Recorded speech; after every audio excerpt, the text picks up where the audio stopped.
Didi Hardianto. Saya Dewi Fitriani dari mahasiswa Universitas Terbuka, jurusan Fakultas Pendidikan Ekonomi. Saya akan membahas tentang RPP 3 dan RPP 4. Selamat pagi anak-anak. Apa kabar hari ini anak-anak? Alhamdulillah baik. Syukur alhamdulillah. Siapa saja yang tidak masuk hari ini? Masuk semua ya? Oke, kita mulai pelajaran yang kemarin. Masih ingat nggak dengan pelajaran yang kemarin? Tentang pentingnya wirausaha dalam kehidupan perekonomian. Masih ingat kan? Karena wirausaha sangat penting dalam membangun perekonomian negara. Baiklah, kita mulai dengan pelajaran berikutnya, yaitu Ibu akan menjelaskan untuk pelajaran selanjutnya, yaitu hubungan antara kelangkaan dengan permintaan penawaran untuk kesejahteraan dan persatuan bangsa Indonesia. Kelangkaan merupakan persoalan ekonomi yang paling mendasar, dikarenakan keinginan manusia yang tidak terbatas dengan ketersediaan sumber daya yang terbatas. Baik, Ibu akan menjelaskan penyebab kelangkaan. Antara lain, boleh dicatat ya anak-anak untuk dipelajari di rumah. 1. Perbedaan letak geografis, sehingga sumber daya alam terbesar tidak merata. Ada daerah yang banyak sumber daya alamnya, bahkan daerah tersebut subur, dan daerah yang kurang memiliki potensi sumber daya alam, atau bahkan daerah tersebut kurang subur.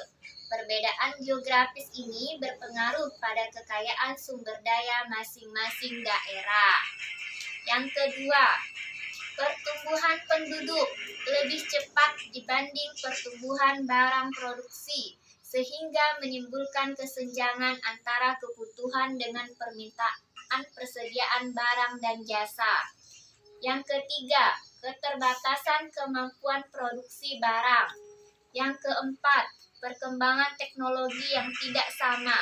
Di beberapa daerah maju, perkembangan teknologi berlangsung cukup cepat, serta di negara berkembang justru perkembangan teknologi lambat dibandingkan dengan perkembangan kebutuhan akan barang dan jasa.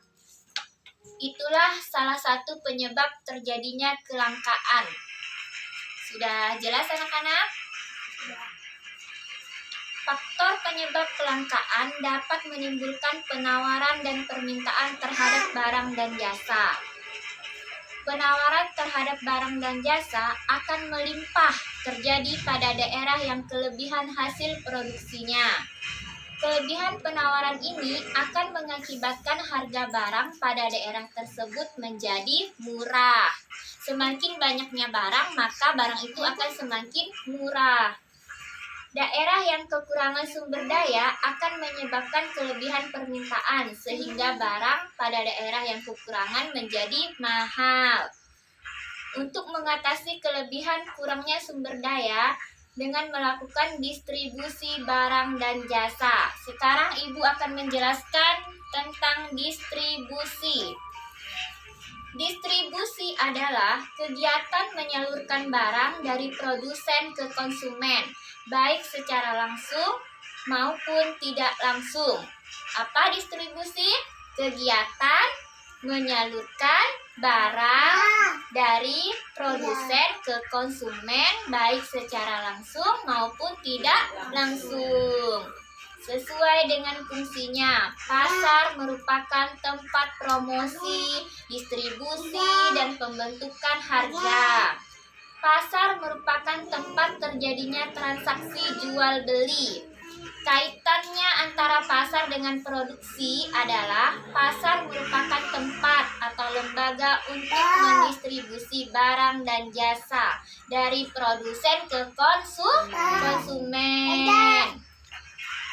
Untuk penjelasan materi yang tadi sudah jelas kan? Yang Ibu jelaskan tadi penyebab kelangkaan, terus arti dari distribusi. Sudah jelas kan? Nanti dipelajari lagi ya di rumah ya. Untuk materi selanjutnya ke minggu depan kita akan membahas pelajaran tentang kehidupan masyarakat Indonesia pada masa praaksara Hindu, Buddha, dan Islam. Kasih tugas ya untuk di rumah ya. Pilihan gandanya ada 10 di halaman 11 dan 12. Terus di halaman 13 ada esainya 5. Ini akan kita bahas di minggu depan ya anak-anak. Ada yang ingin ditanyakan? Udah ngerti? Udah ya? Udah ya, oke. Selesai. Ada yang ingin dipertanyakan? Sudah mengerti ya? Sudah mengerti, baiklah. Selamat siang. Assalamualaikum warahmatullahi wabarakatuh.